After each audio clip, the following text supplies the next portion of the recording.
오늘 이 본서에 나오는 에스라는 요시야 왕이 이스라엘을 통치할 때에 율법 사본을 발견한 대제사장 hil기야의 후손입니다. 그리고 사도계열의 제사장으로 하나님의 말씀을 깊이 연구했던 사람입니다. 그래서 모세의 율법에 능통한 학사이고 부흥사이고 개혁자로서 이스라엘 백성을 회복시켰던 그러한 역할을 한 사람입니다. 하나님께서는 자기 백성을 반드시 회복하시는 분이십니다. 그 당시에 이스라엘 백성들은 어려움에 처해 있었습니다. 그러나 하나님은 그들의 고통을 들으시고 회복의 역사를 이루어 주셨습니다. 현대교회는 회복의 역사를 성령을 통해서 하나님께서 이루어 가십니다. 구약시대에는 사람을 세우시고 하나님의 말씀을 통해서 회복의 역사를 이루셨지만 신약시대에는 성령을 통해서 회복을 이루어 가시게 됩니다. 오늘 저는 성도를 회복시키시는 성령의 역사에 대해서 함께 생각을 하고자 합니다. 첫째, 성령의 회복은 하나님의 긍휼로 시작이 되어집니다. 긍휼이라고 하는 영어 단어인 compassion이라고 하는 이 단어는 라틴어의 파티와 쿠움의 합성어입니다. 이 두 단어를 합치면은 함께 고통받는다는 의미가 있습니다. 여러분, 긍휼이라고 하는 것은 하나님이 나에게 긍휼을 베푸시는 것은 나의 고통을 하나님께서 함께 받는다는 의미가 있는 것입니다. 이스라엘 백성들의 귀환이나 성전 재건은 하나님의 긍휼에서부터 비롯되었습니다. 스가랴 9장 9절은 이렇게 기록하고 있습니다.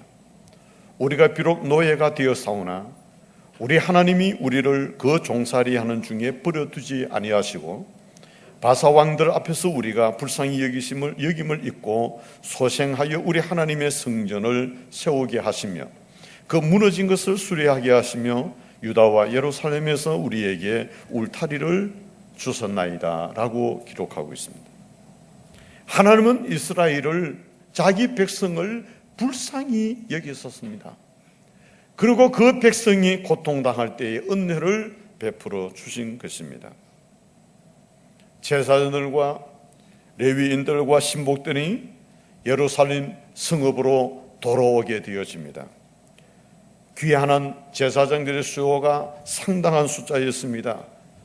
귀환한 온 회중의 숫자는 42,360명으로 성경에 기록하고 있습니다. 네 제사장 가문의 수요가 4,200명을 웃도는 그러한 인원이 이제는 예루살렘으로 돌아오게 되어지는 회복의 역사가 일어나게 되어진 것입니다. 하나님의 긍휼하심이 이스라엘을 회복시키시고 계시는 것입니다. 이사야 49장 10절은 이렇게 말씀합니다.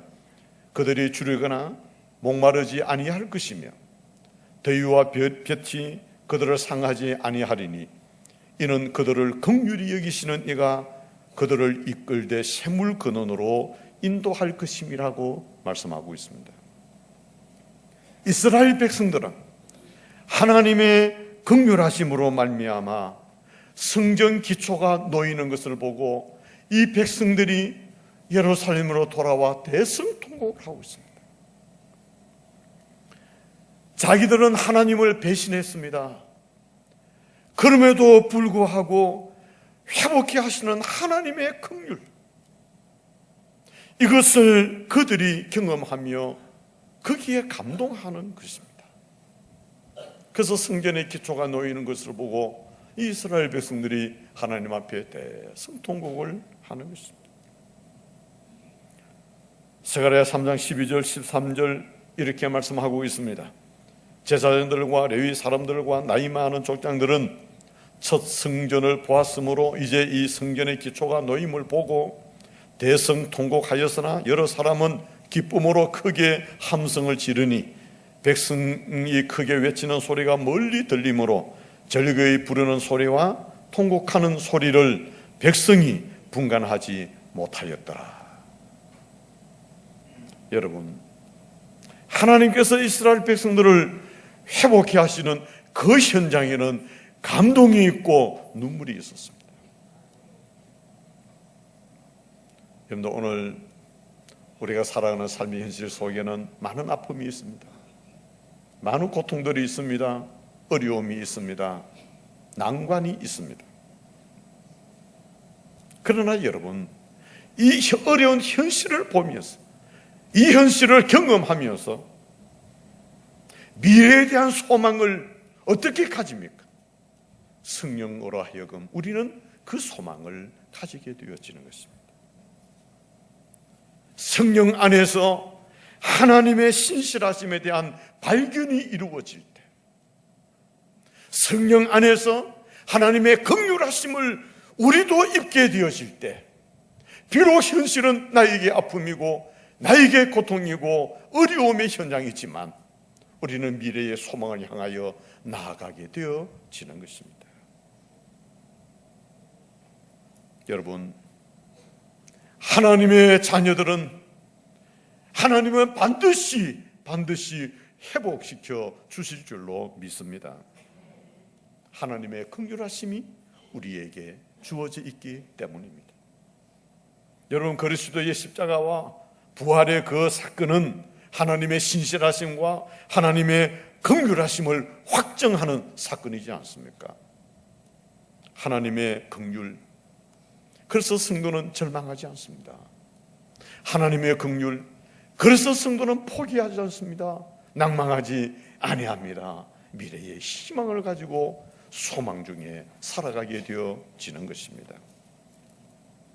여러분, 우리를 향하신 하나님의 답은 성령 안에서 다 주어져 있는 것입니다. 어떤 면에서는 오늘날 우리에게 가장 귀한 선물은 바로 성령으로 내게 주어져 있는 이 성령, 바로 이것이 우리에게 가장 귀한 선물인 줄로 생각합니다. 여러분, 성령을 근심케 하시면 안 됩니다. 성령 안에서 우리는 회복해 가야 합니다. 하나님의 긍휼을 잊고 회복하는 삶을 이루어가는 것이 필요합니다. 이사야 55장 7절 이렇게 말씀합니다. 악인은 그 길을, 불의한 자는 그의 생각을 버리고 여호와께로 돌아오라. 그리하면 그가 긍휼히 여기시리라. 우리 하나님께로 돌아오라. 그가 너그럽게 용서하시리라. 이사야 선지자는 그렇게 말씀하고 있습니다. 여러분, 하나님의 긍휼은 긍휼함을 입은 자가 또 긍휼을 베풀게 되어지고 그 긍휼을 받게 되어지는 것입니다. 헨리 나우에는 이렇게 말했습니다. 긍휼은 우리에게 상처가 있는 곳으로 가라고, 고통이 있는 장소로 들어가라고, 깨어진 아픔과 두려움과 혼돈과 고뇌를 함께 나누라고 촉구한다. 긍휼은 우리에게 비참한 상태에 있는 사람들과 함께 울부짖고 외로운 사람들과 함께 슬퍼하며 눈물을 흘리는 자들과 함께 울라고 도전한다라고 말했습니다. 여러분, 하나님의 긍휼하심이 나를 회복시켜 주셨다면, 그 회복이 우리 가운데 있다면 우리 또한 다른 사람에게 긍휼을 베풀어서 저들을 회복시켜 주는 역할을 해야 하는 것입니다. 여러분, 우리에게 긍휼의 마음이 있습니까? 성령께서 내게 함께 하심으로 긍휼하심의 은혜를 잊고 그 긍휼의 마음을 가지고 살아가고 있습니까? 사도행전 7장의 스데반의 사건이 나옵니다. 그런 돌에 맞아 죽어갑니다. 자기를 향하여 죽으라고 돌을 던지는 그 사람들을 향하여 그런 말합니다. 주여, 이 죄를 그들에게 돌리지 마옵소서. 그 영혼들을 긍휼히 여기는 것입니다. 우리의 마음에 이러한 긍휼함이 있느냐?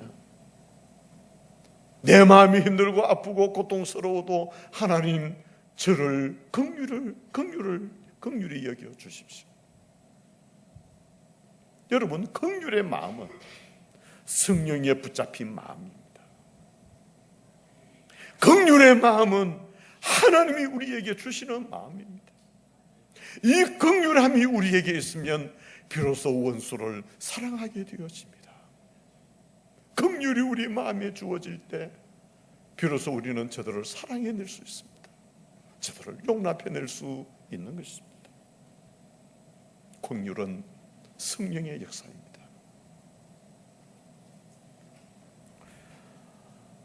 나는 저 사람을 사랑할 수 없다고 생각하지 마십시오. 긍휼은 저 사람을 사랑해낼 수 있습니다. 마귀는 우리의 마음을 방해하지만 하나님의 긍휼은 능히 그것을 이겨낼 수 있습니다.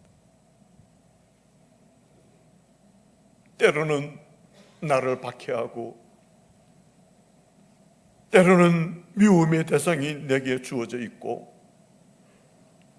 내 삶의 힘든 삶의 현장으로 이끌어가는 그러한 이들이 내 곁에 있다고 해도 긍휼의 마음이 내 마음에 주어져 있다면 우리는 저들을 사랑할 수밖에 없습니다.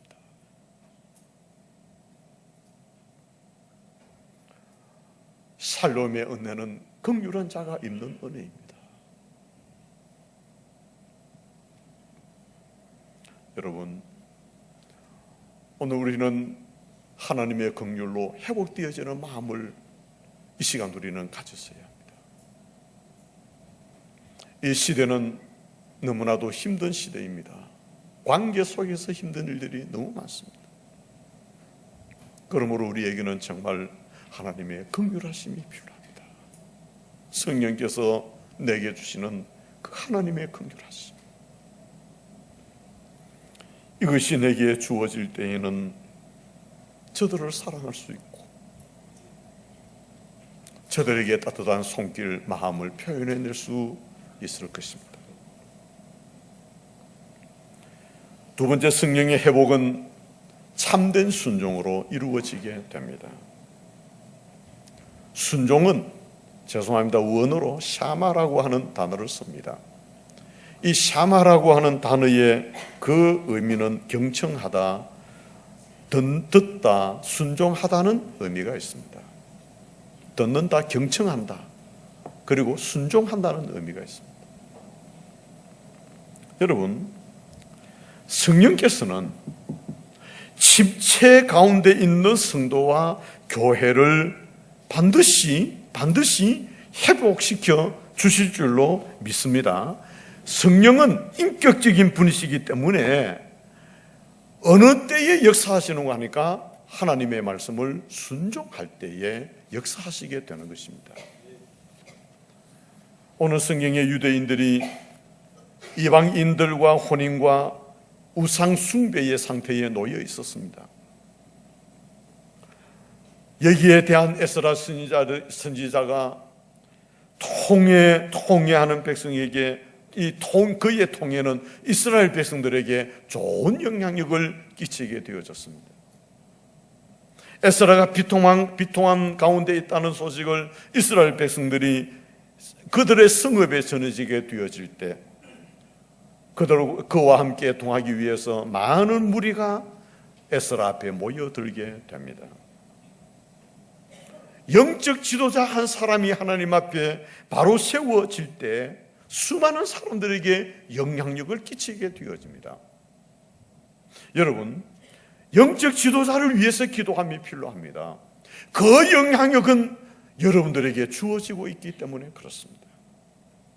학자금 제사장인 에스라가 백성의 부패로 인해서 심히 통곡하게 되어집니다. 그때에 이 백성들은 그들의 죄를 자각하게 되어집니다. 오늘 본문 10장 1절에서 5절 말씀을 다시 한번 보시면 에스라가 하나님의 성전 앞에 엎드려 울며 기도하여 죄를 자복할 때에 많은 백성이 크게 통곡하며 이스라엘 중에서 백성의 남녀와 어린 아이의 큰 무리가 그 앞에 모인지라. 엘람 자손 중 여히엘의 아들 스가냐가 에스라에게 이르되 우리가 우리 하나님께 범죄하여 이방 여자를 맞이하여 아내로 삼았으나 이스라엘에게 아직도 소망이 있으니 곧 내 주의 교훈을 따르며 우리 하나님의 명령을 떨며 준행하는 자의 가르침을 따라 이 모든 아내와 그들의 소생을 다 내보내기로 우리 하나님과 언약을 세우고 율법대로 행할 것이라 라고 다짐하고, 이는 당신이 주장할 일이니 일어나소서 우리도 도우리니 힘써 행하소서 하니라고 말씀합니다. 이 에스라가 일어납니다. 제사장들과 레위 사람들과 온 이스라엘에게 이 말대로 행하기를 맹세하게 하며 무리가 맹세하는지라. 여러분, 에스라는 백성을 다시 회복시키는 이 일에 대해서 어떤 면에서는 절망적으로 생각하고 있습니다. 그러나 에스라보다도 이 백성들과 더 오랜 시간을 지낸 스가랴가 적극적으로 에스라에게 소망의 확신을 주게 되어집니다. 스가랴의 역할이 있었습니다. 스가랴는 하나님의 교훈과 율법에 순종하기에 힘을 쓴 사람입니다. 스가랴 한 사람의 도움, 그 힘의 도움으로 인하여 힘을 얻은 이 에스라는 일어나 무리에게 맹세하게 하는 것입니다. 교회는 스가랴와 같은 사람이 있어야 합니다. 교회는 목회자 한 사람으로 목회할 수가 없습니다. 목회자 한 사람으로 교회를 세워갈 수 없습니다.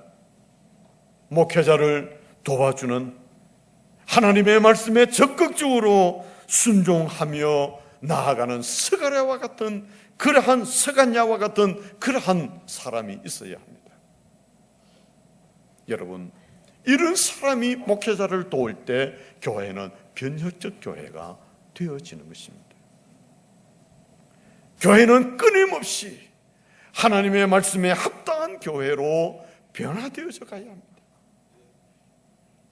이스라엘 백성의 순종과 맹세로 이방 여인들과의 이혼이 진행되어지는 것입니다. 총감독이었던 에스라는 몇 명의 족장들과 함께 이 일을 맡게 되어집니다. 석 달 만에 그 일을 모두 다 이제 마치게 되어집니다. 정리가 다 되어진 것입니다. 이방 여인과의 결혼을 파기하고 아내와 자식들을 돌려보낸다는 것은 매우 어려운 결정이었을 것입니다. 그러나 이스라엘 백성들은 하나님의 말씀에 순종했습니다. 여러분, 우리 성도들은 하나님의 말씀에 대한 과감한 결단이 있어야 되고 그 결단에 대한 순종이 있어야 됩니다. 여러분, 순종하는 삶을 살아가는 자들을 하나님은 회복시키시고 회복된 저들을 하나님께서 축복해 주시는 것입니다. 윌로 크릭 협회의 소그룹 사역 책임자인 빌 도나슈의 말입니다. 그는 이렇게 말했습니다. 우리가 순종하는 대가로 얻는 것은 하나님이시다. 그분은 우리의 영혼의 집에 거하신다.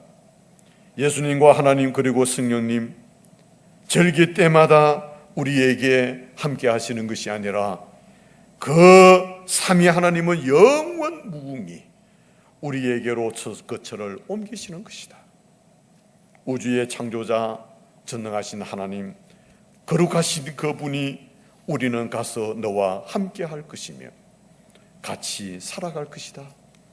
내가 기뻐하는 것은 나를 사랑하고 내게 순종하는 이들과 교제하는 일이다 라고 말씀하신다.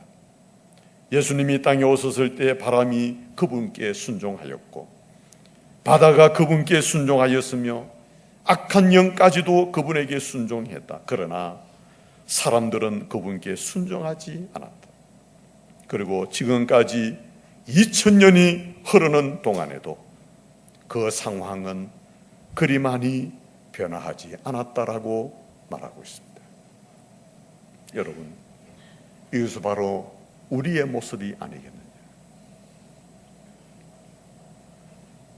하나님의 자녀된 저와 여러분들이 하나님의 말씀을 청종하고 그 하나님의 말씀을 순종할 때 성경은 재앙을 면하고 축복의 삶을 살 수 있다고 말씀합니다.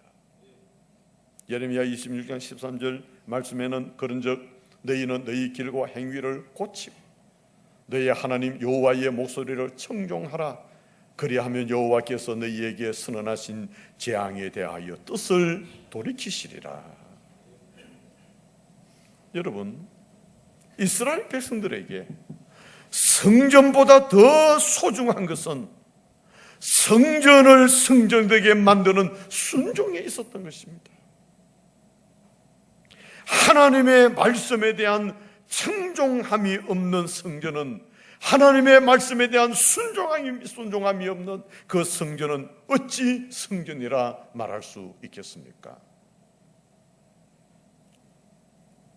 앞에서 말씀드린 대로 히브리어 원문 이 순종과 이 청종은 모두 샤마라고 하는 단어로 사용되고 있습니다. 단순히 듣는 차원을 넘어서서 하나님과의 인격적 결합, 인격적 관계를 갖게 되는 것을 바랍니다.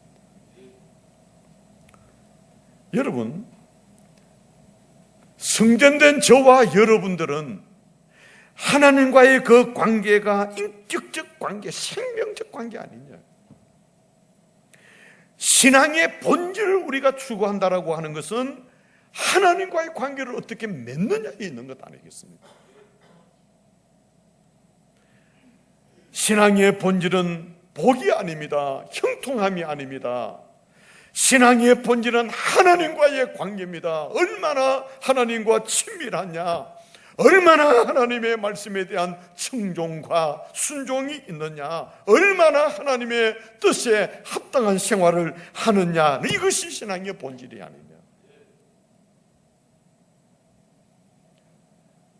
우리를 찾아오는 수많은 질문들이 있습니다.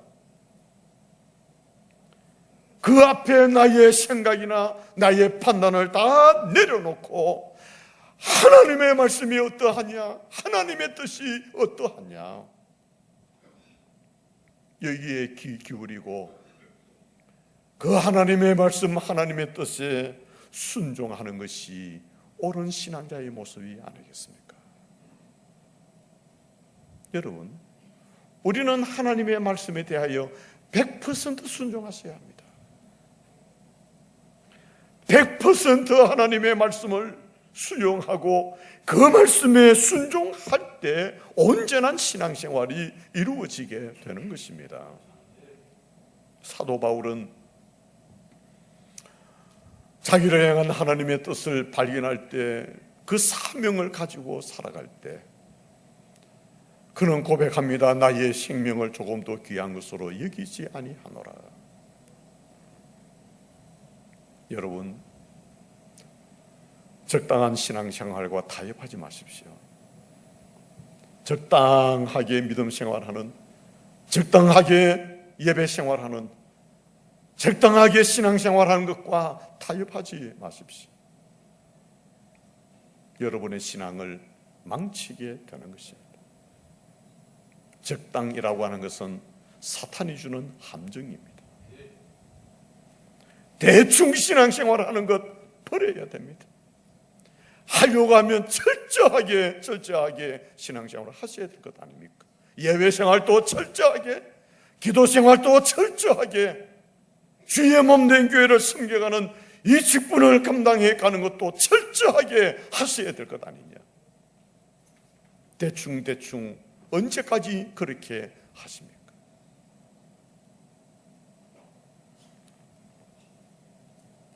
오직 순종은 100%의 순종입니다. 오직 순종, 이것이 우리의 신앙의 슬로건이 되어져야 합니다. 내 남은 생애에는 적당하게 신앙생활하는 것이 아니라 오직 하나님의 말씀에 순종하며 신앙의 삶을 살아가리라. 여러분의 남은 생의 슬로건이 되어져야 되지 않겠느냐. 여러분들 기도하셔야 됩니다. 이 일을 두고 하나님 앞에 기도하셔야 합니다. 하나님의 말씀을 순종하며 기도하는 자의 기도를 하나님은 들어주십니다. 오직 순종, 그래서 우리의 남은 생애를 믿음으로 살아갈 수 있는 이 삶이 우리에게 이루어져야 합니다. 성령으로 회복되어질 때 우리는 오직 순종의 삶을 살아갈 수 있게 됩니다. 교회의 중직자가 되어졌으면서 주일 예배를 등한히 여기면 안 됩니다.